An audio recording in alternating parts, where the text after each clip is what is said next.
আসসালামু আলাইকুম রহমতুল্লাহ আলহামদুলিল্লাহ। আজকে আমি যে বিষয়টি নিয়ে আলোচনা করব সেটা হলো আল্লাহর রসুল সাল্লাল্লাহু আলাইহি ওয়াসাল্লাম বলেছেন, যেই পুরুষ বা মহিলা দুইটি জিনিসের জামানত আমাকে দিবে, আমি তার জন্য জান্নাতের জিম্মাদার হব। সুবহানাল্লাহ। এই বিষয়টাই আলোচনা করা হবে ইনশাআল্লাহ। রসুল যেহেতু নিজে বলেছেন, দুইটি জিনিসের জিম্মাদার যদি জামানত যদি আমাকে দেয়, আমি ওই ব্যক্তির জন্য জান্নাতের জিম্মাদার। কত সুন্দর কথা বলেছেন আল্লাহ রসুল সাল্লাল্লাহু আলাইহি সাল্লাম। এই বিষয়টাই স্পষ্ট জানবো ইনশাআল্লাহ।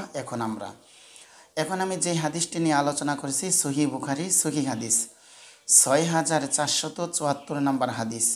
এই হাদিস থেকে স্পষ্ট এই দুইটি বিষয়েই জানা যাবে ইনশাআল্লাহ।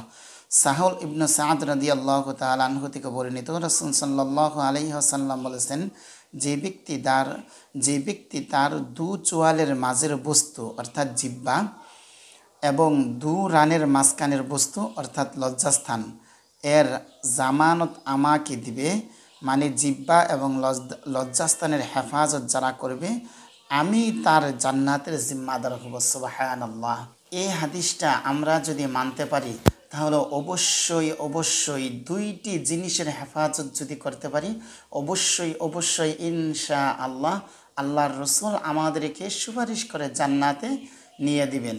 যেহেতু আল্লাহর রসুল বলেছেন তা দুইটি জিনিসের হেফাজত করলে আমি তার জন্য জান্নাতের জিম্মাদার হব। এই জন্য আমরা সবসময় চেষ্টা করব। সবসময় দুইটা কারণেই কিন্তু মানুষের গুনাহ হয় বেশি, জবান, মুখ আর লজ্জাস্থান। এই দুইটা কারণেই মানুষের বেশি গুনাহ হয়। এই জন্য দুইটা জিনিস থেকে আমাদের সবাইকে বেঁচে থাকার মতো তৌফিক দান করুন।